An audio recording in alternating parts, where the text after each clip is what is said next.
Hey bro, this envelope control and all this, right? So last time 11th of May 2015, then they have this envelope control, but quite easy one. So you go to the building height, right? Bro, then you wait. Wow, so many things there. What, 2-story, 3-story, setback, envelope control, 12 meter. So difficult eh. But after today's episode, most of our viewers who have been asking us this question, let's try and give you a tutorial on it and how you are going to work on all these numbers. Welcome to another episode of Property Roundtable with myself and Rama, bringing value to your journey of buying and selling a landed property in Singapore and of course other forms of property in Singapore as well. Okay, so it's all the time. Not only do we get from our clients, we get from our co-broke agents as well. They are asking us actually, what does all this 2-story, 3-story, all this thing mean? Okay, so today we're going to try to give you a simple tutorial. Obviously, it won't be all-encompassing, but good enough. First, let us introduce you to this website called the URA space. Absolutely. So once you go into the URA space, right, you will see multiple boxes.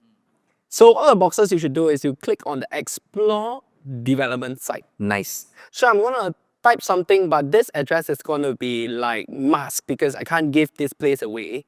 But I just wanted to let you know what you may see when you look at a place like this.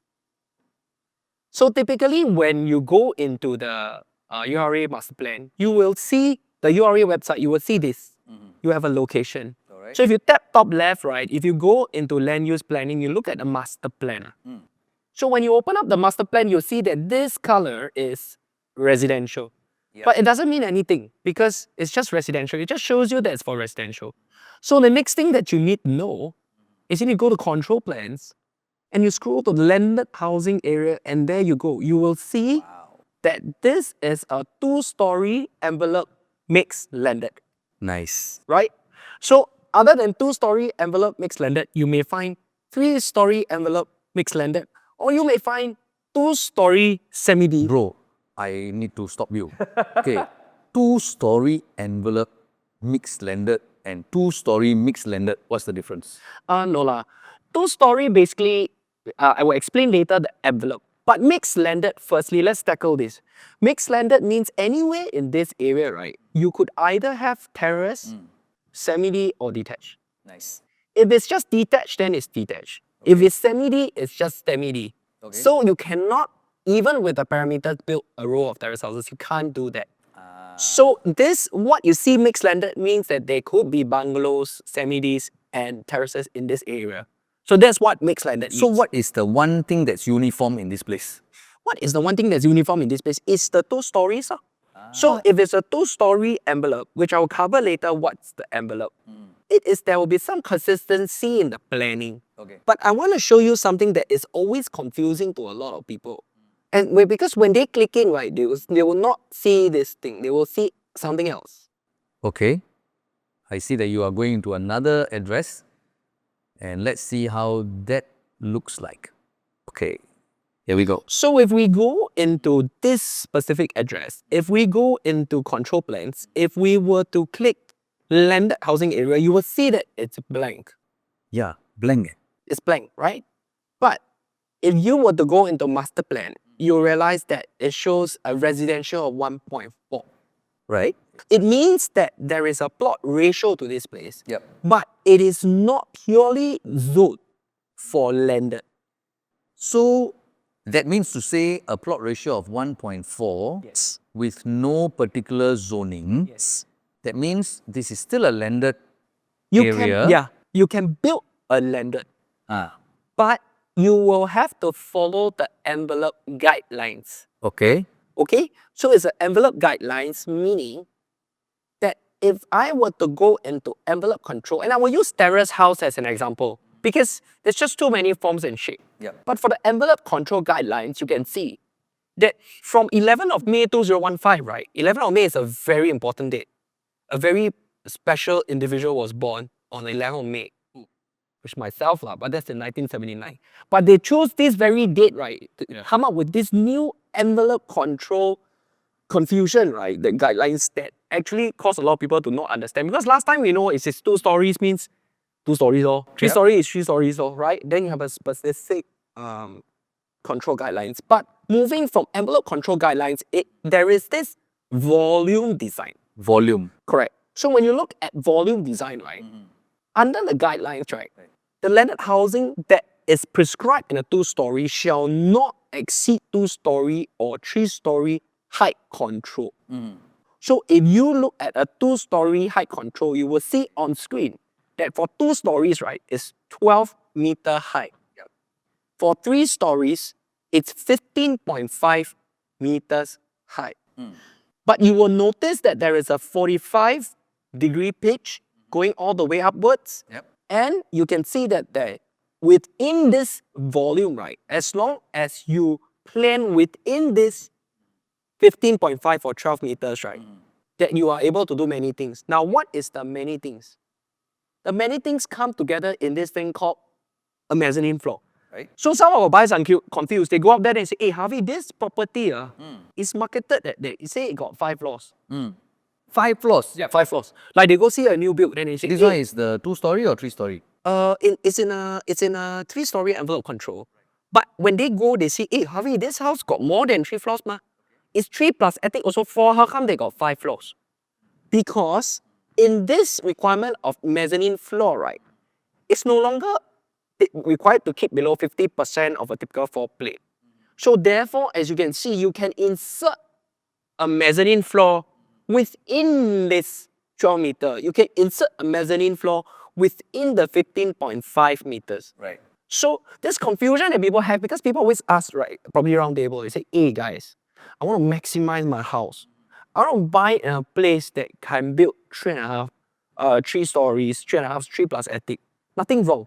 So when they go and search, right, they go search for a place that's in a 3-story landed zone. Okay. But in another case, right, they can also search for a 3-story, they can search for something in a 1.4 plot ratio that has not specific landed zone, but there are still potential to exploit up to the 15.5 meter height. So if I hear you correctly, Harvey, yes, I'm just gonna take the 2-story and 3-story as one. Yes. And now the 1.4 plot ratio as the other, Yes. the other side. Okay. So that is to say, in terms of uniformity, they follow the 2-story, the whole area follows the 2-story and the height limit, the 3-story for the 3-story or 3.5 and the height limit.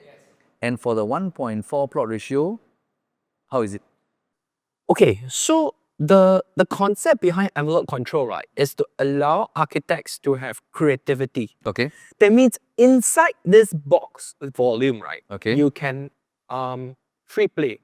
So you're talking about the land size, and then there's a 3D Setbacks 3D and box the 3D box, correct. volume. So inside this volume, the Okay. architect is allowed to come up with interesting and creative designs. But from a URA planning perspective, right, what they want is consistency and the facade where everybody will be kept at a certain height. Right. So that creativity, even of having like a flat roof, RC roof, right, all this is on metal roof. All this is part and parcel of the envelope control as long as the plans are submitted by the architect, right, gets approval from URA from a consistency, and of course, various agencies are involved. So if you do a rebuild, if you didn't already know, right, you need approval from URA, BCA, PUB, LTA, and Okay, this one for the masterclass. This one for the masterclass, bro. Already very chim already. Enough. So, but one thing that is often missed by buyers is what happens if I'm buying within this zone that has a plot ratio but it's not a landed housing zone? I think Rama was trying to ask that question. Okay, this is quite a technical thing. It is, if I were to amalgamate, buy many plots of land to form a big plot of land in a place that's not zoned as a landed housing area, but has a plot ratio of 1.4, right? I can build apartments. That's right. So I give you an example. If you're on Jensen Road, right, for example, I specifically picked Jensen Road because it's just one of my examples. On Jensen Road, you will find apartments. You may find bungalows. Yep. You may find terrace houses. You may even find cluster homes as well. Correct. Why is that so? Because it is in a 1.44 plot ratio area, where if you have places, the land size are big enough, you can build apartments as well. So no wonder lah, like apart from Jensen Road, the Telok Kurau, Lorong Wat, Yes, all yes. this, right? Suddenly you see a row of terrace houses, and then you see one apartment. And then another few terrace houses, then you see apartment. But the interesting thing is, these terrace houses are facing back to back each other, okay? And then I realized, I think most probably after this, right, they actually sold a row of 4 houses on this side, a row of 4 houses on the other side. Yes. And they amalgamate them together. Correct. So no wonder the topography is always very different So, in these estates. one very interesting example that I think a lot of people know is, you know this project called Continuum, where there's a whole, it used to be a whole row of landed housing. Because there's plot ratio, they're able to build a condominium. Yep. So, in today's terms, right, why we wanted to have a video like this, almost like a tutorial style, is because many a times, right, I think a lot of people want to find out information, but they don't know where to go. And they want to have some clarity towards some of the thoughts that they have, or they hearsay from their friends. Oh, you buy landed, you must buy one that can build 3-story one. So got higher potential. When you buy, you must buy within a 3-story. Then they go and see a white screen, then they don't know what's the white screen. And then actually, at the end of the day, right, it's just under this whole thing called the envelope control. So if you have a 2-story envelope control, right, it means that within this 2-story, you follow the envelope control. Yep. And in the mixed landed means you can have many different styles. And today, for the first time, I'm going to address not the buyers, not the sellers, but if you're the agent marketing a landed property, this is one of the very important things that you should be checking because you should be selling this. Yeah. So if you see on screen, we are talking about, let's say, if it's a 12-meter high, and this is a 2-story house. In this 2-story house, you will find that there is actually a potential of a first, second, plus attic. But the attic is of a higher height. If you slot in the mezzanine, right, you'll realize that maybe the attic floor is only left with 3.5 meters. So in this specific house, if you look at envelope control, it is within a 2-story house. They are only capping it at 12 meters. But inside the form and the shape, you realize that one house has 3 stories. The other one has technically 4. Yep. Because there's the mezzanine floor. So it boils down to the volume. Correct. Okay? So whether each floor, the height is what height? Correct. Right? Correct. Yeah. So of course, if you have a mezzanine floor, typically you have more floor space. So in terms of that potential, it doesn't mean that a 2-story landed zone means that they don't have the potential. You may so insert the mezzanine floor as well. But of course, in today's terms, right, all these interpretations are best interpreted by architects because some of the very experienced architects, they know how to create a piece of house that gives you not only aesthetic value, but also monetary value. And then one last thing people will talk about is, Basement. do basements count in that story? The answer is actually no lah. But more importantly, if you look on the screen, basements with protrusions means you actually have certain windows that come up lah, right? So it's up to the road buffer. What is a road buffer, right? It's a road reserve line. If there's a road reserve line, it's from that buffer. If there are other boundaries, it's up the building setback. But regardless, right, all these navigations when it comes to all these rebuilding and basements, right? As a buyer, a basement is a good to have, but not a must have. So if you even have to go into the basement topic, right, that means you are quite there lah, because to build a basement is quite digging your grave. expensive. So I hope in this quick tutorial we answered some questions. But Rama, do you have other questions that people tend to like ask in specific to this topic that you think that we can actually cover a bit? You see, the most common thing any buyer asks, right, is after viewing a particular house, then they go out, they see the other houses. Hey, how come The table how come this one different? Hey, how come this one can build higher? Hey, how come this one is haven't built yet? Can build or not? If I buy this house, can or not? You know, these are the most basic common questions they ask. But as you know, right, just now we mentioned one very important fact was this envelope control guidelines came after the 11th of May 2015. Which means anything before 11th of May 2015, right, there were another set of guidelines. And that set of guidelines, regardless what it were is not important anymore because they are already passed. But some of those houses that were built that way were built during that period, which also meant that they are under different guidelines. So, another quick little thing that I would want to, fun fact Yeah. or tip, whatever, right? Yes. When you guys are going for your viewing, the unit number matters. Is it? If you see an alphabet beside the unit number, Ah, it means something. it means it's What does subdivided. it mean?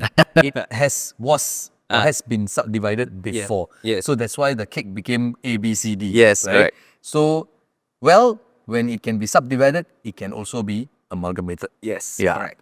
So, well, again, being in this sector, this segment, right, brought us a lot of like clients who are together with us with the conviction of having in this landed scene, and but coming along with it has also made us, given us a lot of like cases or areas where people ask us a multitude of questions, and sometimes this multitude of questions are posed to our co-brokers as well. And regardless of whatever situation, some of them may have answered the question correctly or wrongly. But to us, right, what matters more is the concept of trying to maximize is not wrong, but sometimes we must also remember that certain landed areas have their own characteristics. Yep. So it doesn't mean that a two-story landed zone is less premium than a three-story one. Let's be honest. If you're in a semi-D, only for semi-D zone, for example, some areas in Thomson, the integrity of the place is that there's less traffic, right? Because there's more semi-D houses. And I would think both Rama, you should agree with me that if today I'm in a GCB area, bungalow zone, right? No one's gonna talk about, wow, I want to maximize my house. The setback parameters are way higher, the frontage is bigger, the setback, you have to keep this amount of distance from your neighbors. In fact, the footprint sometimes gets compromised, but because of the minimum size of the plots, they seem like the house are bigger, but actually they have to give up a lot more setbacks. Yes. So, even for inter-terrace today, for not so big plot, right? If you're able to design it properly, and if you understand the guidelines, if your architect knows how to navigate these guidelines, both from a creative angle and from a practicality angle, and of course with inputs from us. Sometimes we give people inputs. Yep. They will ask, hey, Harvey, Rama, if I do this house, should I put more toilets or not? If I do this house, should I do the mezzanine floor or not? Yep. What should I do that gives me the bang for buck when I invest in and Absolutely. spend this money? I think that comes down to us giving inputs from our experiences. Yes. But we do not claim to be builders, nor we do not claim to be architects. And if you're an agent watching this episode, I hope this episode has given you a lot of bullets to look extremely good in front of your sellers. Okay? Yeah. Yeah. But if you want to know more, Yeah. I'm sure there's a lot more, Harvey, because Yes. we actually Correct. plan to do a masterclass on this. We, so you can actually click on the link under agents and find out more. Correct. So, moving forward, once in a while, we'll try to do like little tutorial videos like this. But as because we are running on a one video a week kind of schedule, so sometimes people get a bit like say, oh my god, I waited 1 week and then this is what you tell me I already know this. But we're just trying to reach out to more new players in the market. And two, recently we also did a couple of videos. We're trying to market a few new landed developments. I think we also want to justify to a couple of people say that, oh, nowadays property roundtable are selling properties. I mean, we are selling properties for a living, right? We have mentioned this all That's the what time. we've been doing all our We have lives. been helping people buy properties, sell properties for a living. So Yeah. it is only fair that we also want to give an outreach to some of our developer partners as well as our developer build options in the market for the buyers who are today's market to have an option of what to buy. And some of the new launch landed property are going for 11% pre-TOP discount right now. So let us know. I'll put in the comment box Yes. if you want to know more about those Yeah, things. and I think some of the opportunities that we have shown or we have discussed are actually some options that we feel we have high conviction for. So if you're really not in the game of trying to buy something old to rebuild, if you're really not in the game to doing major recon and waiting like 12 months, and if you're looking to buy something plug and play, like if you were to buy a new launch, reach out to us and we'll give you some opportunities that you can seriously consider.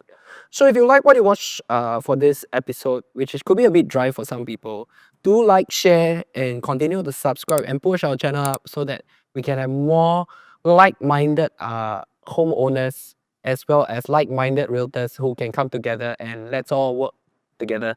So thank you and see you in our next episode.